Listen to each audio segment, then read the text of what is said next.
హిందూ బంధువులందరికీ జై శ్రీరామ్. సాధారణంగా నేను సినిమాలకు రివ్యూలు ఇవ్వను, కానీ కొన్ని మంచి సినిమాలు అంటే హిట్ అయిన ప్రతి మంచి అనుకునే వాళ్ళు కూడా ఉన్నారు. కానీ హిందుత్వానికి ఉపయోగపడుతుంది, లేదంటే ఈ సినిమా వల్ల హిందుత్వానికి కాస్త మేలు జరుగుతుంది అనిపించినప్పుడు ఆ సినిమా గురించి అప్పుడప్పుడు మాట్లాడుతూ ఉంటాను. అలాంటి ఒక సినిమా నిన్న రిలీజ్ అయిన మిరాయ్. అయితే మిరాయ్ సినిమా చూడటానికంటే ముందే మిరాయ్ సినిమా మీద ఒక ఒపీనియన్ ఏర్పరచుకోవటానికి ఒక కారణం ఉంది. నేను అలా ఒక ఒపీనియన్ ఏర్పాటు చేసుకోవటానికి one and only reason hero Teja Sajja.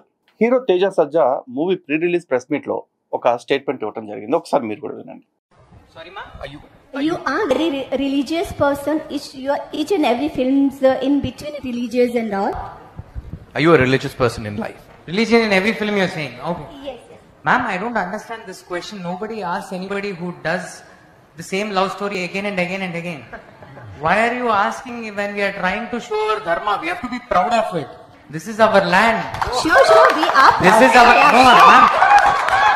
Ma'am, what I would like to say is, these are our morals, and moreover, we are trying to bring out a small moral or a connection with itihasas in a very cool way. You have to be happy that for the younger generation, we are trying to tell our history in a very cool way, ma'am. చూసారు కదా, ఒక anchor ఎందుకు మీరు పదే పదే దేవుళ్ళు ధర్మం అని ఇట్లాంటి సినిమాలు తీస్తున్నారు అని అడిగితే, ఒకే లవ్ స్టోరీని 10 సార్లు తీస్తుంటే మీరు ఎందుకు అని అడగట్లేదండి. కానీ నేను మా టీము ధర్మం గురించి నేటి తరానికి తెలిసేలాంటి సినిమాలు చేస్తూ ఉంటే ఎందుకు అని అడుగుతున్నారు అంటూ స్ట్రైట్ అవే క్వశ్చన్ అడిగారు. నిజంగా అది ప్రతి ఒక్కళ్ళు ఆలోచించాల్సిన విషయమే. ఈ రోజున హిందుత్వానికి సంబంధించి ఏ సినిమా వచ్చినా దాని మీద నెగిటివ్ ప్రచారం చేయడం బాగా అలవాటైపోయింది. ఒక అఖండ కావచ్చు, కార్తికేయ 2 కావచ్చు, కాశ్మీర్ ఫైల్స్ కావచ్చు, లేదా కేరళ స్టోరీ కావచ్చు, ఇవన్నీ మాట్లాడుతుంటే కొన్నిటి గురించి ఇదంతా కల్పితాలు అని మాట్లాడతారు. ఓకే రవై, అసలు కల్పితాలే లేకుండా మిగతా మతాలన్నీ బతికేస్తున్నాయా? అండ్ నిన్న మొన్న కొంతమంది హిందువుల్ని కూడా చూస్తూ ఉన్నాను, ఇవేమన్నా పౌరాణిక సినిమాలా అండి, ఇవన్నీ ఫిక్షన్ అండి, ఫ్యాంటసీ అండి అని మాట్లాడుతూ ఉన్నారు.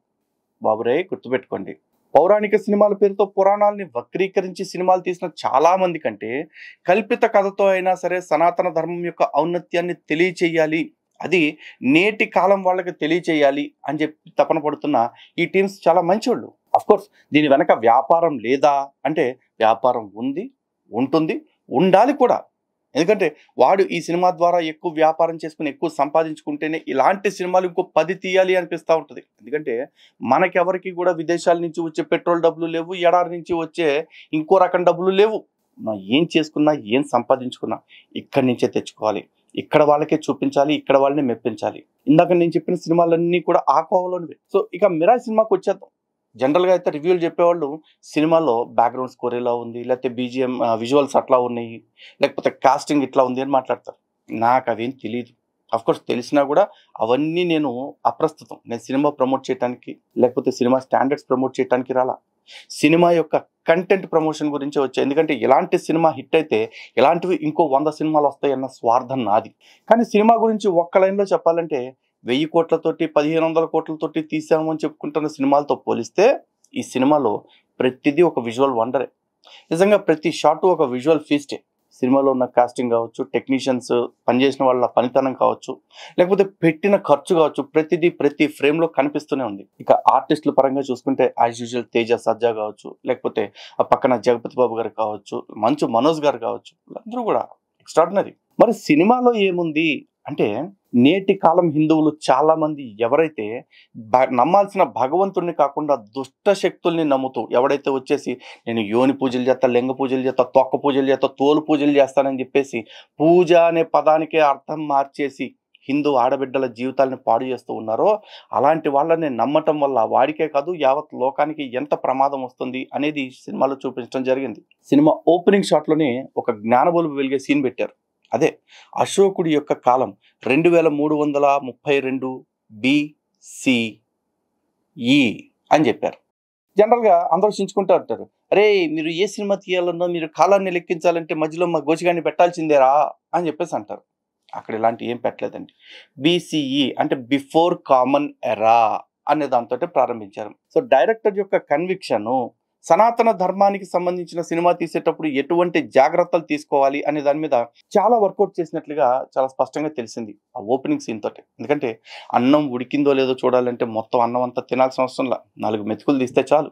సో ఆ అశోకుడు తను ఎన్నో యుద్ధాలు చేసి ఎంతో మంది ప్రాణాలు తీసి రాజ్యాన్ని స్థాపించిన తర్వాత తను ఇలా యుద్ధోన్మాదం వైపు మళ్ళటానికి కారణం ఏంటి అని ఆలోచిస్తే తనకొచ్చిన అపరిమితమైన శక్తులే దానికి కారణం అని తెలుసుకొని ఆ శక్తులన్నింటినీ కూడా ఒక 9 పుస్తకాల్లోకి నిక్షిప్తం చేస్తాడు. ఆ 9 పుస్తకాల్లో 8 అష్టసిద్ధుల పుస్తకాలైతే 9వది అమృత గ్రంథం. ఈ 9 గ్రంథాలని మళ్ళీ ఎవరైతే ఒక చోటకి తెప్పించుకుని ఆ సిద్ధులన్నిటిని తనలోకి నింపుకుంటాడో వాడు మళ్ళీ మరణం లేనివాడిగా అవుతాడు, ఈ లోకం మొత్తాన్ని జయించగలుగుతాడు. కాబట్టి ఈ 9 పుస్తకాలని 9 మంది వీరులకి ఇచ్చి 9 దిక్కులకి పంపించేస్తాడు అశోకుడు.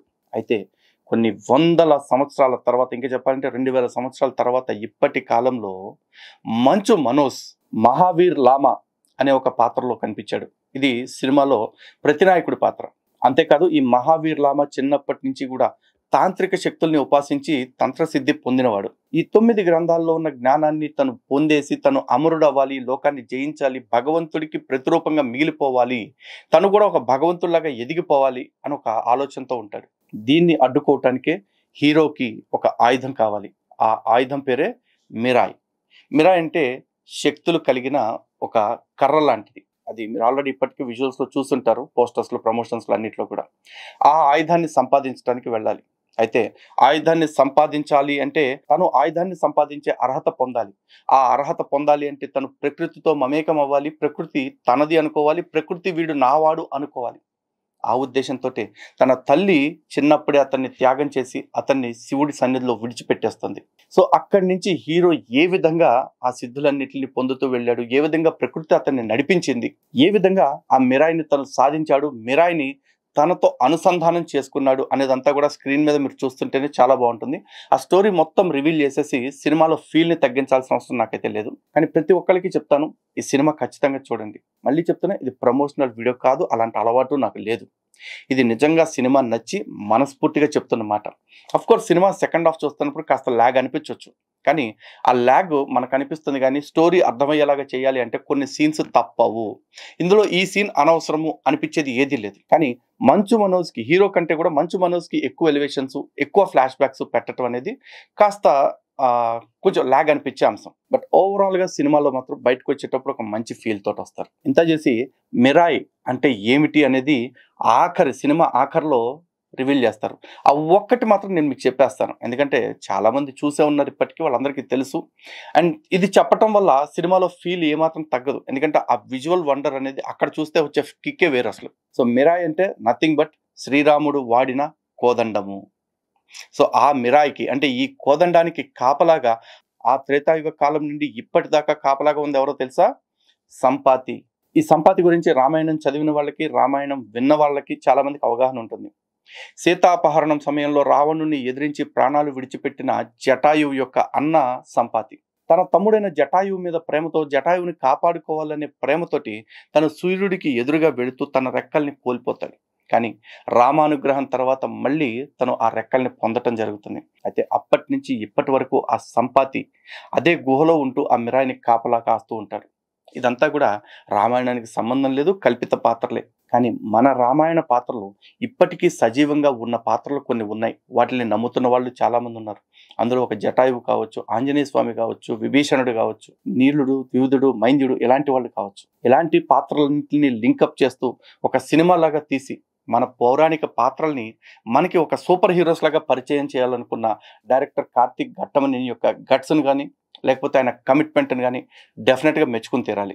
సో ఆ అభిమానంతో మన ధర్మాన్ని చూపించిన విధానాన్ని నచ్చి మీరందరూ కూడా ఈ సినిమా చూడాలి అని కోరుకుంటా ఉన్నాను. సినిమాల్లో అచ్చగా మైనస్లు లేవని నేను అనట్లా, కానీ సినిమాలో ఎక్కువగా ప్లస్లే ఉన్నాయి.